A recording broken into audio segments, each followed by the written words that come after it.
L'actualité, telle relayée par les canards, non parvenus ce jour, ce sera avec Kodjouvia Métonou, déjà en position pour nous livrer le point de sa moisson. Kodjouvia Métonou, bonjour. Bonjour Joël Todji, bonjour également à nos amis téléspectateurs pour ce premier rendez-vous de l'année 2019. On peut le dire ainsi, oui, tout premier.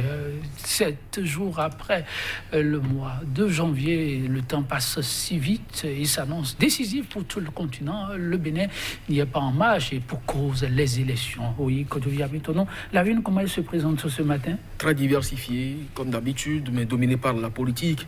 Vous n'êtes pas sans savoir que en début d'année 2019, c'est un gros cadeau que l'honorable Awanvo Ebla a révélé donc à ses militants.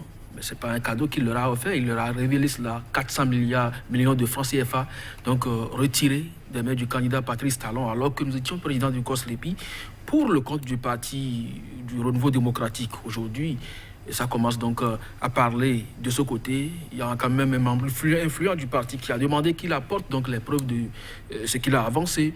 Il y a que également au niveau des blocs républicains et progressistes, des guerres larvées sont notées un peu partout, des populations qui n'entendent donc pas accueillir à bras ouverts les militants donc de ces blocs. C'est des quotidiens qui l'ont rapporté, sans oublier que la jeunesse également se mobilise pour donc affronter ces élections, même si déjà au niveau quota financier, elle n'est pas bien cotée. Ah oui, un titre ou une plus que fournie. Kodjouvia Métonou, me dites, nous allons démarrer avec le quotidien Actu Express qui parle donc de cette jeunesse qui se mobilise et écrit donc en titre naissance du mouvement citoyen du Bénin MCB autour des enjeux. Thomas Issou pour fédérer toute la jeunesse béninoise, un plaidoyer pour la décrispation du climat socio-politique par le dialogue, de fermes engagements pour l'épanouissement de la jeunesse du Bénin et puis mise sur les fonds baptismaux du cadre de concertation des jeunes opprimés. Et bien sûr, Prince Sono Ali Bonon, résolument aux côtés du peuple. Une dynamique salvatrice pour rétablir la citoyenneté et pour la croisade contre la pauvreté. Journal Dynamisme Info, 400 millions de francs CFA au profit du PRD pour les législatives de 2015. Un membre influent du PRD réagit et somme à Awanvo Ebla d'en apporter les preuves. Urgence pour Talon d'extirper des rangs, les soutiens d'inutilité avérés, écrit le quotidien. La boussole cette fois, affaire Sécuriport, État béninois.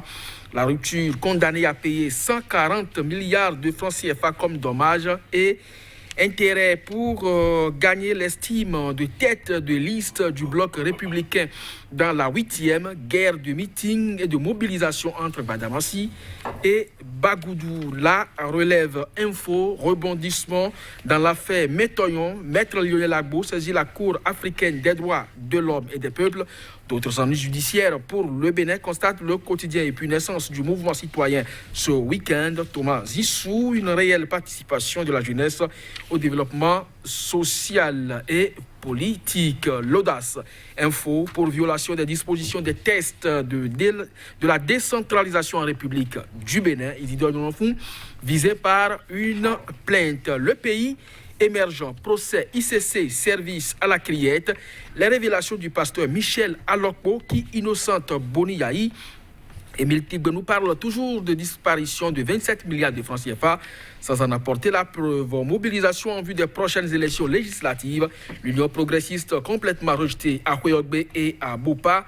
Les noms des différents acteurs vomis donc par les populations à retrouver donc dans les colonnes du journal Le Pays émergent. Et puis matin libre pour terminer, situation socio-politique au Bénin. Monseigneur Gaye, un médiateur, l'ancien archevêque demande l'amnistie pour les exilés. Dossier comme écouté, le gouvernement dans l'improvisation et puis tournée du bloc républicain à Porto Novo. La mobilisation ne prend toujours pas, Joël Todji. Merci à vous, Kodjouvia. Maintenant, nous allons démarrer avec Matin Libre, la dernière une à nous présenter. Situation socio-politique au Bénin, Monseigneur Gaye, en médiateur, l'ancien archevêque demande l'amnistie pour les exilés. Bon, j'avoue personnellement que je n'ai pas écouté le message du prélat, mais je peux quand même dire qu'il qui mieux que lui peut aujourd'hui se prononcer sur la situation socio-politique du Bénin. C'est vrai que nous ne sommes pas dans certains pays où l'Église catholique est au cœur de l'activité politique, mais au Bénin, quand on se rappelle la conférence nationale des forces vives avec le rôle crucial qu'a joué Monseigneur Isidore de Souza, ça ne peut donc surprendre personne qu'aujourd'hui, Monseigneur Antoine Gagné, l'ancien archevêque de Cotonou, donc, puisse se prononcer sur l'actualité politique nationale. Maintenant, s'il estime que les exilés politiques doivent bénéficier de l'amnistie, il revient donc aux autorités en charge aujourd'hui de la gestion du pays d'en apprécier le bien fondé. Mais toujours est-il qu'on a besoin de tout le monde pour construire la nation, on a besoin de tout le monde pour faire avancer le pays sur le plan du développement. Et si l'archevêque pense que ce chemin est le mieux, il faut quand même qu'au niveau donc de l'État, on travaille aussi à adhérer à cette vision.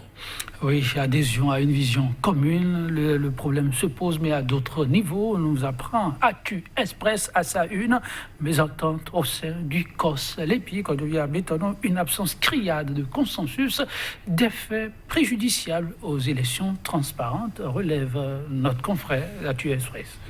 Oui, je crois que ça renvoie un peu à cette une du journal Dynamisme Info, où l'ancien président de COS-LEPI, alors que nous étions en 2015, prenait 400 millions de francs CFA chez un potentiel candidat qui finalement deviendra président de la République en 2016. Alors si déjà aujourd'hui, des doutes planent déjà sur la fiabilité de cet outil indispensable pour la tenue d'élections transparentes, parce que vous parlez là de la liste électorale permanente informatisée. S'il n'y a pas un consensus autour, on ne saura véritablement pas qui détient finalement la clé, qu'est-ce qui a été actualisé, à quel profit. Donc moi je pense que oui, le journal n'est pas en porte-à-faux quand il écrit donc ce titre. Il revient donc effectivement aux animateurs de cet instrument qu'est le COS-LEPI de trouver le juste milieu, parce que ici il s'agit d'un Bénin que nous voulons toujours paisible, parce que un peu loin de chez nous, mais toujours sur le continent africain. Vous voyez un peu comment ça se passe en République démocratique du Congo aujourd'hui. C'est des machines à voter, mais qui finalement n'ont pas produit les résultats attendus, parce qu'en temps normal, c'est quelques heures après le vote qu'on devrait connaître les résultats. Mais aujourd'hui, nous sommes encore dans le glissement des dates à ce niveau. On ne sait pas quand est-ce que ça va tomber. Au Gabon, ça s'agite également. Donc, de ce point de vue, il faut quand même qu'on travaille à la paix, et préserver cette paix passe également par des élections crédibles et transparentes. Et si l'organe en charge, le COS-LEPI, de toiletter la liste, devrait quand même connaître des turbulences, je ne crois pas que ce soit de bonnes choses. Tout à fait. Quand je viens maintenant, dossier politique, dossier judiciaire, la relève info à sa une, rebondissement dans l'affaire Mintognon et les justiciables, voilà, qui de plus en plus tournent dos, quand je viens maintenant à la Cour africaine. Ici, on lit, Maître Lionel Gbagbo saisit la Cour africaine des droits de l'homme. D'autres ennuis judiciaires pour le Bénin. Pourquoi ce choix des Béninois? Oui, vous savez, depuis un certain temps, ce n'est pas moi qui le dis, il y a le barreau qui s'est prononcé sur, par exemple, l'état de la justice au Bénin.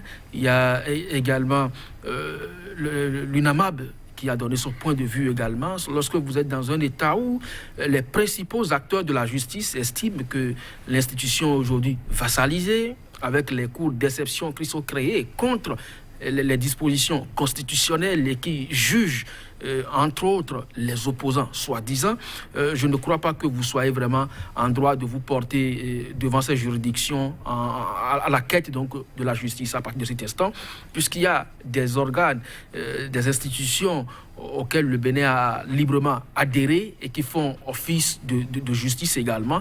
Eh bien, c'est quand même de bon droit que l'on se tourne vers. Donc si aujourd'hui Maître Lionel Gbagbo va saisir la Cour africaine des droits de l'homme et des peuples, un peu comme le président Sébastien Adjavon tout dernièrement, oui, c'est pour faire entendre raison à l'État béninois dans le dossier Mintognon qu'on refuse donc de clarifier jusque-là. Il a été jugé, condamné. Aujourd'hui, c'est la criette qui devrait connaître encore une fois de ce dossier, alors que le monsieur a déjà fait objet de justice et quelque part déjà, il n'y a plus d'autorité de la chose jugée qui soit acquise en la République.